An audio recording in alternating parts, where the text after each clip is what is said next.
ಕಾರ್ಯಕ್ರಮಗಳು ನಡೀತಾನೆ ಇರುತ್ತೆ. ಹಾಗೆ ಇವತ್ತಿನ ವೇದಿಕೆಯಲ್ಲಿ ಭಾರತೀಯ ಜನತಾ ಪಕ್ಷ ಭಾರತೀಯ ಜನಸಂಘದ ಕಾಲದಿಂದ ಪಕ್ಷದ ಕೆಲಸವನ್ನ ಮಾಡ್ಕೊಂಡು ಬಂದಾಯ್ತಂತ ಬೇರುಗಳು ಕೂಡ ಇವತ್ತಿದಾವೆ. ಆ ಬೇರುಗಳ ಕಾರಣಕ್ಕೆ ನಿರ್ಮಾಣ ಆಗಿರ್ತಕ್ಕಂಥ ಚಿಗುರುಗಳು ಅಥವಾ ರೆಂಬೆಗಳು ಅಥವಾ ಕೊಂಬೆಗಳು ಅಥವಾ ಕಾಂಡಗಳು ಅವು ಕೂಡ ಇವತ್ತಿನ ಈ ಕಾರ್ಯಕ್ರಮದಲ್ಲಿದೆ. ಭಾರತೀಯ ಜನತಾ ಪಕ್ಷ ಬೆಳೀತಾ ಬೆಳೀತಾ ಬೆಳೀತಾ ಹೇಗೆ ಗಂಗೆ ಇವತ್ತು ದೊಡ್ಡದಾಗಬೇಕಾದ್ರೆ ಅನೇಕ ನದಿಗಳು ಬಂದು ಸೇರ್ಕೊಳ್ಳುತ್ತೋ ಹಾಗೆ ಗಿಡಗಳಿಗೂ ಕೂಡ ಕತಿ ಕಟ್ತೀವಿ. ಒಂದ್ಸಲಿ ಬೇರೆ ಬೇರೆ ಗುಣಗಳು ನಮಗೂ ಬರಬೇಕು ಅಂತ ಕತಿ ಕಟ್ತೀವಿ. ಹಾಗೆ ಕತಿ ಕಟ್ಟಿದಂತ ರೀತಿಯಲ್ಲಿ ಬೇರೆ ಬೇರೆ ಪಕ್ಷದಿಂದ ಬಂದು ನಮ್ಮ ಪಕ್ಷಕ್ಕೆ ವೈಚಾರಿಕವಾಗಿ ಮತ್ತು ರಾಜಕೀಯವಾಗಿ ಸೇರ್ಪಡೆಗೊಂಡಿರ್ತಕ್ಕಂಥ ನಾಯಕರುಗಳು ಕೂಡ ಇವತ್ತಿದ್ದಾರೆ. 3 ತರದ ವ್ಯಕ್ತಿಗಳು ರಾಜಕಾರಣದಲ್ಲಿ ಅನಿವಾರ್ಯ. 3 ತರದ ವ್ಯಕ್ತಿಗಳು ಇರಬೇಕು ಅಂತೇಳಿ ನಾವು ಪ್ರಯತ್ನ ಕೂಡ ಮಾಡ್ತಾ ಇರ್ತೀವಿ. ಅಂತೇಳಿ ಬೇರುಗಳು ಇರಬೇಕು, ಚಿಗುರುಗಳು ಇರಬೇಕು, ಹಾಗೆ ನಮ್ಮ ಸಂಘಟನೆಗೆ ನಮ್ಮ ವೃಕ್ಷಕ್ಕೆ ಆಗಾಗ ಕತಿನೂ ಕಟ್ತಾ ಇರಬೇಕು. ಯಾಕಂದ್ರೆ ಕಾಲಕ್ಕನುಗುಣವಾಗಿರ್ತಕ್ಕಂಥ ಕೆಲವು ಕುಶಲತೆಗಳು ನಮ್ಮ ಹತ್ರ ಬರಬೇಕು ಅಂತ ಆದ್ರೆ ಆರ್ಗ್ಯಾನಿಕ್ ಡೆವಲಪ್ಮೆಂಟ್ ಬೇಕು, ಇನ್ಆರ್ಗ್ಯಾನಿಕ್ ಡೆವಲಪ್ಮೆಂಟ್ ಬೇಕು. ಹಾಗೆ ಆ ಥರದ್ದು ಎಲ್ಲರೂ ಕೂಡ ಇವತ್ತಿನ ವೇದಿಕೆಯಲ್ಲಿ ಪೂಜಾರಿ ಪ್ರಭಾಕರ್ ನಾಯ್ಕರು, KT ಪೂಜಾರಿ ಅವರು, ಗೋಳ ಪ್ರಭಾಕರ್ ಕಾಮತ್ರು, ಶೀಲಾ ಶೆಟ್ಟರು, ಈ ತರದ ಅನೇಕ ಬೇರುಗಳು ಇವತ್ತು ಅವರು ಸಕ್ರಿಯವಾಗಿ ರಾಜಕೀಯ ಕ್ಷೇತ್ರದಲ್ಲಿ ಅಥವಾ ಭಾರತೀಯ ಜನತಾ ಪಕ್ಷದ ಚಟುವಟಿಕೆಯಲ್ಲಿ ಶಾರೀರಿಕ ಕಾರಣಕ್ಕೋ ಅಥವಾ ಬೇರೆ ಅನೇಕ ಕಾರಣಗಳಿಗೋ ಅಥವಾ ಬೇರೆ ಸಂಘಟನೆಯ ಕಾರಣ ಜವಾಬ್ದಾರಿಯ ಕಾರಣಕ್ಕೋ ಇವತ್ತು ಭಾರತೀಯ ಜನತಾ ಪಾರ್ಟಿಯ ಜವಾಬ್ದಾರಿ ಇಲ್ಲದೆ ಇರಬಹುದು.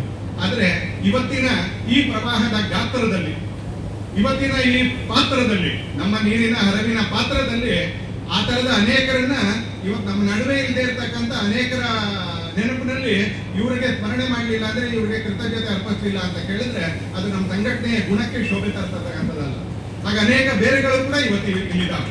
ಅವರು ಕೂಡ ಹಾರೈಸಿದ್ದಾರೆ ನಿಮ್ಮೆಲ್ಲರ ಜೊತೆಗೆ. ನಾನು ಅವರ ಹಾರೈಕೆಗೆ, ಅವರ ಉಪಸ್ಥಿತಿಗೆ ನಾನು ಧನ್ಯವಾದಗಳನ್ನ ಸಮರ್ಪಿಸ್ತೇನೆ ಅಂತ. ಸಂಘಟನಾತ್ಮಕವಾಗಿ ನಮ್ಮ ಜೊತೆ ಇಲ್ಲ, ತೊಂದರೆ ಇಲ್ಲ. ಆದ್ರೆ ಅವ್ರು ಯಾವಾಗಿದ್ರು ಆ ಕಾಲದಲ್ಲಿ ಅವ್ರ ಕೊಡುಗೆ ನಾವು ಮರದೇ ಇರ್ಲಿಕ್ಕೆ ಸಾಧ್ಯನೂ ಇಲ್ಲ. ವ್ಯಕ್ತಿ ಈಗ ಹೇಗಿದ್ದಾರೆ, ಈಗ ಎಲ್ಲಿದ್ದಾರೆ ಅನ್ನೋದಕ್ಕಿಂತ ಅವ್ರು ನಮ್ಮ ಜೊತೆ ಇದ್ದಾಗ ಅವ್ರು ಎಷ್ಟು ಕೊಡುಗೆ ಕೊಟ್ಟಿದ್ದಾರೆ, ಎಷ್ಟು ಪಾತ್ರ ವಹಿಸಿದ್ದಾರೆ, ಅದು ಕೃತಜ್ಞತೆಗೆ ಬಹಳ ದೊಡ್ಡ. ಇನ್ ಕೆಲವರು ಶಾರೀರಿಕವಾಗಿ ನಮ್ಮ ಜೊತೆ ಇಲ್ಲ, ಭಗವಂತನ ಕರೆಯ ಕಾರಣಕ್ಕೆ ಇವತ್ತು ಅವ್ರು ನಮ್ಮ ಜೊತೆ ಇಲ್ಲ. ಆದ್ರೆ ಆ ಕಾಲದಲ್ಲಿ ಹಾಕಿರ್ತಕ್ಕಂಥ ಅಡಿಪಾಯ ಏನಿದೆ, ಇವತ್ತು ಉಡುಪಿ ಜಿಲ್ಲೆಯಲ್ಲಿ ಕೋಟ ಶ್ರೀನಿವಾಸ ಪೂಜಾರಿ ಅವರು ಹೇಳಿದ್ರು 5ಕ್ಕೆ 5 ಇರ್ತಕ್ಕಂಥ ಏಕೈಕ ಜಿಲ್ಲೆ ಅಂತ ಹೇಳಿದ್ರು ನಮ್ಗೆ. ಹೌದಾ, 5ಕ್ಕೆ 5 ಇರ್ತಕ್ಕಂಥ ಏಕೈಕ ಜಿಲ್ಲೆ. ಅದು ಮುಂಚೆನೂ ಇತ್ತು, ಈಗಲೂ ಇದೆ, ಮುಂದೆನೂ ಇರಬೇಕು. ಅದಕ್ಕೆ ಸ್ಮರಣೆನೂ ಬೇಕು, ಕೃತಜ್ಞತೆನೂ ಬೇಕು, ಕುಶಲತೆನೂ ಬೇಕು, ಚಾಣಾಕ್ಷತೆನೂ ಬೇಕು, ಎಲ್ಲವೂ ಬೇಕು. ಅದರಲ್ಲಿ ಕೃತಜ್ಞತೆಗೂ ಕೂಡ ಒಂದು ಬಹು ದೊಡ್ಡದಾಗಿರ್ತಕ್ಕಂಥ ಅಂಶ.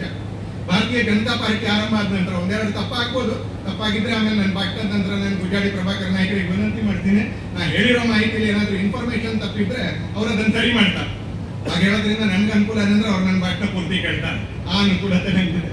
ಹಾಗೆ 80ರ ದಶಕದಿಂದ ನಮ್ಮ ಪಕ್ಷ ಆರಂಭ ಆದಾಗಿಂದ AG ಕೊಡಗಿ ಅವರು ನಮ್ಮ ಜಿಲ್ಲಾಧ್ಯಕ್ಷರಾಗಿದ್ರು, ಲಕ್ಷ್ಮೀನಾರಾಯಣ ಅವರು, ಬೈಂದೂರು ಲಕ್ಷ್ಮೀನಾರಾಯಣ ಅವರು ನಮ್ಮ ಜಿಲ್ಲಾಧ್ಯಕ್ಷರಾಗಿದ್ರು, ರಘುಪತಿ ಭಟ್ರು ಮಾಜಿ ಶಾಸಕರು ಅವರು ನಮ್ಮ ಜಿಲ್ಲಾಧ್ಯಕ್ಷರಾಗಿದ್ರು, ಇವತ್ತಿನ ಸಂಸದರಾಗಿರ್ತಕ್ಕಂಥ ಕೋಟ ಶ್ರೀನಿವಾಸ ಪೂಜಾರಿ ಅವರು, ವೇದಿಕೆಯಲ್ಲಿ ಇರ್ತಕ್ಕಂಥ ವಿಭಾಗದ ಪ್ರಭಾರಿಗಳಾಗಿರ್ತಕ್ಕಂಥ ಉದಯ್ ಕುಮಾರ್ ಶೆಟ್ಟರು, ವೇದಿಕೆಯಲ್ಲಿ ನಮ್ಮ ಮುಂಭಾಗದಲ್ಲಿ ಇರ್ತಕ್ಕಂಥ ತಿಂಗಳ ವಿಕ್ರಮಾರ್ಜುನ ಹೆಗಡೆ, ವೇದಿಕೆಯ ಮೇಲೆ ಇರ್ತಕ್ಕಂಥ ವಕೀಲರಾಗಿರ್ತಕ್ಕಂಥ ಮಠ ರತ್ನಾಕರ ಹೆಗಡೆ ಅವರು, ಕುಯಿಲಾಡಿ ಸುರೇಶ್ ನಾಯ್ಕರು, ಕಿಶೋರ್ ಕುಮಾರ್ ಇವತ್ತಿನ ಕಾರ್ಯಕ್ರಮದಲ್ಲಿ ಉಪಸ್ಥಿತರಿಲ್ಲ, ಕುಂದಾಪುರದ ನಮ್ಮ ಕಾರ್ಯಕರ್ತರು, ಇವತ್ತು ಕುತ್ಯಾರ್ ನವೀನ್ ಶೆಟ್ಟರು. ಹೀಗೆ 5 ಕಾರ್ಯಾಲಯ ದಾಟ್ಕೊಂಡು ಇವತ್ತು ನಾವಿಲ್ಲಿ ಕಾರ್ಯಾಲಯದ ನಿರ್ಮಾಣಕ್ಕೆ ಹೆಜ್ಜೆ ಇಡ್ತಾ ಇದ್ದೀವಿ.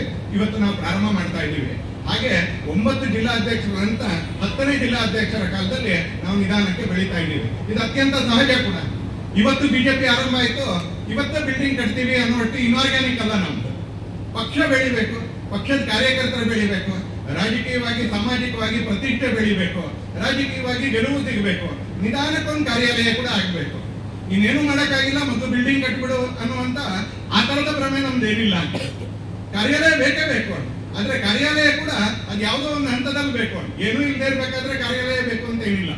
ಆದ್ರೆ ಒಂದೊಂದೇ ಮೆಟ್ಲು ಹತ್ತುತ್ತಾ ಇರ್ಬೇಕಾದ್ರೆ ಆ ಮೆಟ್ಲುಗಳಲ್ಲಿ ಒಂದು ಪ್ರಧಾನವಾಗಿರ್ತಕ್ಕಂಥ ಮೆಟ್ಲು ನಮ್ಮ ಕಾರ್ಯಾಲಯ ಕೂಡ. ಇವತ್ತು ಹಾಗೆ ರಾಜಕೀಯವಾಗಿ ನಮ್ಮ ಪಾತ್ರ ಹೆಚ್ಚಿದೆ, ರಾಜಕೀಯವಾಗಿ ನಮ್ಮ ಸಾಮರ್ಥ್ಯ ಹೆಚ್ಚಿದೆ, ರಾಜಕೀಯವಾಗಿ ನಮ್ಮ ಸ್ಥಾನಮಾನ ಕೂಡ ಹೆಚ್ಚಿದೆ.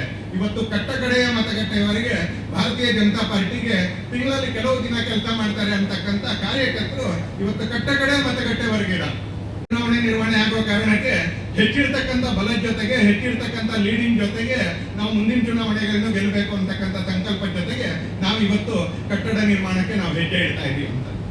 ಕಾರ್ಯಾಲಯ ನಿರ್ಮಾಣ ಇಡೀ ದೇಶದ್ದು ಒಂದು ಪ್ರಾಜೆಕ್ಟ್, ಜಿಲ್ಲೆದು ಸಂಕಲ್ಪ, ಜಿಲ್ಲೆದು ಒಂದು ಆಶಯ, ಹಾಗೆ ಇಡೀ ದೇಶದ್ದು ಕೂಡ ಒಂದು ಸಂಕಲ್ಪ. ಕಳೆದ ಒಂದು 10-11 ವರ್ಷಗಳಲ್ಲಿ ಸನ್ಮಾನ್ಯ ಅಮಿತ್ ಶಾ ಅವರು ನಮ್ಮ ದೇಶದ ನಮ್ಮ ಪಕ್ಷದ ರಾಷ್ಟ್ರೀಯ ಅಧ್ಯಕ್ಷರಾದ ನಂತರ ಅವರು ಸಂಘಟನೆ ಬೆಳೆದವರು, ಪ್ರಧಾನಮಂತ್ರಿಗಳು ಕೂಡ ಸಂಘಟನೆ ಬೆಳೆದವರು. ಇಬ್ಬರಿಗೂ ಕೂಡ ಸಂಘಟನೆಯ ಒಂದೊಂದೇ ಹೆಜ್ಜೆಗಳು ಮಾಡಿಯೂ ಗೊತ್ತು, ಕೇಳಿಯೂ ಗೊತ್ತು, ನೋಡಿಯೂ ಗೊತ್ತು. ಹಾಗೆ ಇಬ್ಬರಿಗೂ ಕೂಡ ಕಾರ್ಯಾಲಯದ ಮಹತ್ವ ಕೂಡ ಚೆನ್ನಾಗಿ ಗೊತ್ತು. ಹಾಗಾಗಿ ಒಂದು ಬೃಹತ್ ಆಗಿರ್ತಕ್ಕಂಥ ಯೋಜನೆಯನ್ನು ತಗೊಂಡ್ರು. ಇವತ್ತು ದೇಶದಲ್ಲಿ 700ಕ್ಕಿಂತ ಜಾಸ್ತಿ ಸರ್ಕಾರಿ ಜಿಲ್ಲೆಗಳಲ್ಲಿ, ಸಂಘಟನಾತ್ಮಕ ಜಿಲ್ಲೆಗಳಲ್ಲಿ ಭಾರತೀಯ ಜನತಾ ಪಕ್ಷದ ಕಾರ್ಯಾಲಯ ಇದೆ. ಇನ್ನೊಂದು 250 ಸಂಘಟನಾತ್ಮಕ ಜಿಲ್ಲೆ. ನಾವು ಸಂಘಟನೆಯ ಕಾರಣಕ್ಕೆ ಕೆಲವು ಕಡೆ ಒಂದನ್ನ 2 ಜಿಲ್ಲೆ 3 ಜಿಲ್ಲೆ ಮಾಡಿರ್ತೀವಿ. ಆ ತರದ ಜಿಲ್ಲೆಗಳಲ್ಲಿ ಆಗ್ತಕ್ಕಂಥದ್ದು ಬಾಕಿ ಇದೆ. ಕರ್ನಾಟಕದಲ್ಲೂ ಕೂಡ ಬಹುತೇಕ ಜಿಲ್ಲೆಗಳಲ್ಲಿ ಕಾರ್ಯಾಲಯ ನಿರ್ಮಾಣ ಆಗಿದೆ. ಉಡುಪಿಯಲ್ಲೂ ಕೂಡ ನಿರ್ಮಾಣದ ಕಡೆಗೆ ನಾವು ಹೆಜ್ಜೆ ಇಟ್ಟಿದ್ದೀವಿ ಅಂತ. ಆ ಕಾರ್ಯಾಲಯ ದೊಡ್ಡವ್ರ ಸಹಕಾರದಿಂದ ಆಗ್ಬೇಕು, ಸಣ್ಣವ್ರ ಸಹಕಾರದಿಂದ ಆಗ್ಬೇಕು. ಆ ಸಣ್ಣವರು ಅನ್ನೋದು ಕಾರ್ಯಕರ್ತರಲ್ಲ, ಆರ್ಥಿಕವಾಗಿ ಸಣ್ಣವ್ರ ಸಹಕಾರದಿಂದ ಆಗ್ಬೇಕು. ಕಾರ್ಯಕರ್ತರಾಗಿ ನಮ್ಗೆಲ್ಲರೂ ಸಮಾನ. ಪ್ರಧಾನಮಂತ್ರಿಯೂ ಕಾರ್ಯಕರ್ತರೆ, ರಾಷ್ಟ್ರೀಯ ಅಧ್ಯಕ್ಷರು ಕಾರ್ಯಕರ್ತರೆ, ಬೂತ್ ಸಮಿತಿ ಸದಸ್ಯ ಕೂಡ ಕಾರ್ಯಕರ್ತರು.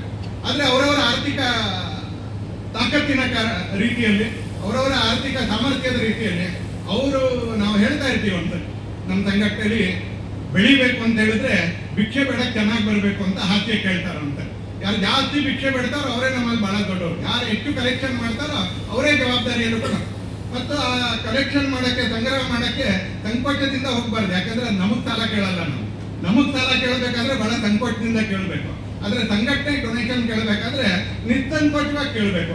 ಆತರ ಕೇಳಿದವರೆಲ್ಲರೂ ವೇದಿಕೆ ಮೇಲೂ ಇದ್ದಾರೆ, ಮುಂದಗಡೆನೂ ಇದ್ದಾರೆ. ಸಂಘಟನೆಗೆ ಅಂತ ಕೇಳಬೇಕಾದ್ರೆ ನಿಸ್ಸಂಕೋಚವಾಗಿ ಕೇಳಬೇಕು. ಆತ ಕೊಡ್ಬೋದಾಗಿರೋದಕ್ಕಿಂತ 10 ರೂಪಾಯಿ ಜಾಸ್ತಿ ಕೇಳಬೇಕು. ಕೊಡೋರು ಕೂಡ ತಾನು ಕೊಡ್ಬೋದಾಗಿರೋದಕ್ಕಿಂತ ಸ್ವಲ್ಪ ಜಾಸ್ತಿ ಏನನ್ನೋ ಕಳ್ಕೊಂಡು ಕೊಡ್ಬೇಕು ಅಂತ ನಾವು ಸಂಘಟನೆಯಲ್ಲಿ ಯಾವಾಗಾದ್ರೂ ಹೇಳ್ತೀವಿ. ಸಂಘ ಪರಿವಾರದ ಎಲ್ಲ ಸಂಘಟನೆಗಳು ಭಾರತೀಯ ಜನತಾ ಪಾರ್ಟಿ ಸೇರ್ಕೊಂಡು ಹೇಳುತ್ತಾವೆ. ಹೀಗಾಗಿ ಇಲ್ಲಿ ಕೂತ್ಕೊಂಡಿರೋರಿಗೆ ಇವತ್ತು ಪೂಜೆಯಲ್ಲಿ ಭಾಗವಹಿಸಿದೀವಿ, ಪ್ರಸಾದ ಸಿಗುತ್ತೆ, ಊಟ ಸಿಗುತ್ತೋ ಇಲ್ವೋ ಗೊತ್ತಿಲ್ಲ, ಅಲ್ಲಿಗೆ ಮುಕ್ತಾಯ ಆಗುತ್ತೆ ಅಂತ ಅನ್ಕೊಳ್ಬೇಡಿ. ಒಂದ್ಸಲ ನಾವು ಬಹಳ ಟಾಸ್ಕ್ ಮಾತಾಡ್ತಂತ, ಸ್ವಲ್ಪ ಕಠಿಣ ಹೃದಯದ ಟಾಸ್ಕ್ ಮಾಡ್ತಾ ಇರ್ತಾರೆ. ಇಲ್ಲಿರೋ ಪ್ರತಿಯೊಬ್ಬರ ಹತ್ರನೂ ಈ ಕಾರ್ಯಾಲಯದಲ್ಲಿ ನಿಮ್ಮದು ಕೂಡ ಒಂದು ಓನರ್ಶಿಪ್ ಇರಬೇಕು. ಓನರ್ಶಿಪ್ ನ ಪತ್ರ ಇಲ್ದಿದ್ರು ಕೂಡ ನಿಮ್ದು ಕೂಡ ಒಂದು ಓನರ್ಶಿಪ್ ಇರಲೇಬೇಕು. ಇಲ್ಲಿ 4 ಇಟ್ಟಿಗೆ ಅದು ನಾನು ಕೊಟ್ಟಿರೋದು ಅಂತ ಅನಿಸ್ಬೇಕು. ಇಲ್ಲಿದೊಂದು ಚೀಲ ಹೊಯ್ಗೆ ಅದು ನಾನು ಕೊಟ್ಟಿರೋದು ಅಂತ ಇರಬೇಕು. ಒಂದು ಸಿಮೆಂಟಿನ ಚೀಲ ನಾನು ಕೊಟ್ಟಿರೋದು ಅಂತ ಇರಬೇಕು. ಆ ಓನರ್ಶಿಪ್ ಇಲ್ಲಿ ಇರ್ತಕ್ಕಂಥವ್ರಿಗೆಲ್ಲರಿಗೂ ಬರಬೇಕು. ಬರೋ ದಿನಗಳಲ್ಲಿ ನಿಮ್ಮೆಲ್ಲರ ಸಹಕಾರದಿಂದ, ಹರಕೆಯಿಂದ ಅಲ್ಲ, ಮತ್ತೆ ಹೇಳ್ತಾ ಇದ್ದೀನಿ ನಾನು, ಹರಕೆ ನಿಮ್ಮೆಲ್ಲರದ್ದು ಸಿಕ್ಕಾಗಿದೆ. ಕೇವಲ ಹರಕೆಯಿಂದ ಕಟ್ಟಡ ಆಗೋದಿಲ್ಲ. ಮೊದಲ ಹರಕೆ ಬೇಕು, ಆಮೇಲೆ ಸಹಕಾರ ಕೂಡ ಬೇಕು. ನಿಮ್ಮೆಲ್ಲರ ಹರಕೆ ಇವತ್ತು ಸಿಕ್ಕಿದೆ. ಅದೇ ರೀತಿಯಲ್ಲಿ ಬರೋ ದಿನಗಳಲ್ಲಿ ಇನ್ನು 1.5 ವರ್ಷ ಇದೆ. ಯಾರು ಹೆದರ್ಬೇಕಾಗಿಲ್ಲ. ಅಯ್ಯೋ